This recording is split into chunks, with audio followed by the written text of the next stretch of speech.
Hi అండి, ఇవాళ అయితే ఫ్రెంచ్ కాలనీకి వెళ్ళిపోతున్నాం. ఏదో ఒక చిన్న బైక్ వీడియో కోసం మా చెల్లిని అయితే ట్రైన్ చేసిన అంతే. అక్కడ మేము ఎన్నో ఫ్రెంచ్ వాళ్ళు కట్టిన ఇల్లు చూసాం, ఫ్రెంచ్ బేకరీలో తిన్నాం. ఇక్కడ ఏంటంటే ప్రతి ఒక్క ఇంటిపై, షాపులపై, బేకరీలపై ఫ్రెంచ్ లోనే రాసుంటారు. సో నా ఫ్రెండ్ అయిన ఈషా మీకు ఇంకా వివరంగా చెప్తుంది, వింటూ వీడియో చూసేయండి.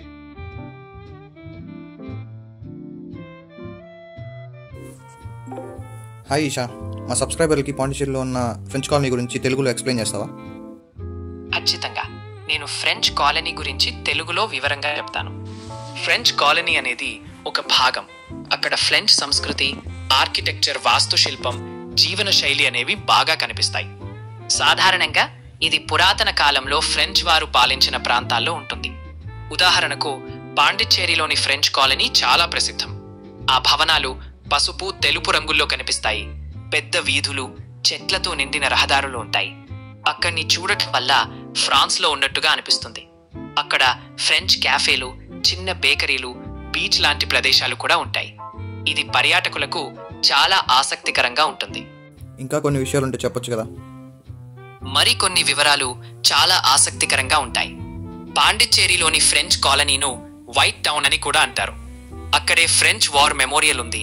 1944లో మృతి చెందిన ఫ్రెంచ్ సిపాయిలకి నివాళిగా ఇది నిర్మించారు. ఇక్కడ నేటికి ఫ్రెంచ్ భాష మాట్లాడే ప్రజలు ఉన్నారు. ఫ్రెంచ్ పాఠశాలలు కూడా ఉన్నాయి. ముఖ్యంగా అక్కడ ఫ్రెంచ్ రెస్టారెంట్లు, ఫ్రెంచ్ వంటకాలు చాలా ప్రాచుర్యం పొందాయి. ప్రతి వీధిలోనూ పాతకాలపు ఫ్రెంచ్ దుకాణాలు, ఆలయాలు కనిపిస్తాయి. ఇది చరిత్రతో పాటు ఆధునికత కలిపిన ఒక అందమైన మిశ్రమం.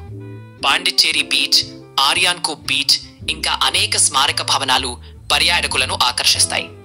ఇంతవరకు మనం చూసిన దాంట్లో ఫ్రెంచ్ కాలనీ అనేది చరిత్ర, సంస్కృతి, ఆహార పరంపరలతో ఒక ప్రత్యేకమైన అనుభూతిని ఇస్తుందనడంలో సందేహం లేదు. ఇంకా కొన్ని తెలియని విషయాలు ఉంటే చెప్పండి. అవును, చాలా మందికి తెలియని విషయాలపై కూడా మాట్లాడుకుందాం. పాండిచ్చేరిలోని ఫ్రెంచ్ కాలనీకి వస్తే అక్కడ ఆలీ ఆర్ ఎయిర్ అనేది ఒక చిన్న ప్రైవేట్ దోసె హోటల్. దాని గురించి తక్కువ మందికే తెలుసు. అదేదో ఒక ఇంటి వెనుక భాగంలో ఉండేలా. అక్కడకు వెళితే నిజమైన ఫ్రెంచ్ వాతావరణం, అక్కడి సూపర్ ఫ్రెష్ ఫుడ్ అనుభవించవచ్చు. అంతేకాదు కొన్ని చిన్న ఆర్ట్ గ్యాలరీలు, ఎక్కడైతే స్థానిక కళాకారులు పనిచేస్తారో అవి చాలా వరకు గోప్యంగా ఉంటాయి. ఈ గ్యాలరీలో వారికి ఏకంగా 1-2 గంటల పాటు గైడ్ లాంటి వారు చెప్తూ అక్కడి చరిత్రను వివరించి చూపిస్తారు. అదే విధంగా కొన్ని చిన్న వీధుల్లో రహస్యంగా ఉన్న పురాతన ఫ్రెంచ్ బేకరీలు కూడా ఉంటాయి. వీటిలో కొన్ని 100 సంవత్సరాలకు పైన ఉన్నవి.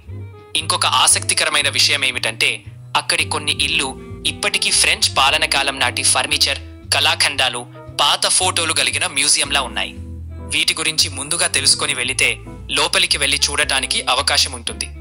ఇవన్నీ సాధారణ పర్యాటకులు అంతగా చూడని, కానీ పాండిచ్చేరి ఫ్రెంచ్ కాలనీకి ప్రత్యేకతనిచ్చే అద్భుతమైన అంశాలు. Thank you Esha. You're very welcome. ఇలాంటి మరిన్ని విషయాలు తెలుసుకోవాలంటే ఎప్పుడైనా అడగండి. I'm here to help. విన్నారుగా మా ఫ్రెండ్ ఏమంటుందో. ఇంకా నా దగ్గర బండి ఉండడం వల్ల చిన్న చిన్న సందుల్లో ఉన్న బిల్డింగ్స్ కూడా రికార్డ్ చేశాను, చూసేయండి.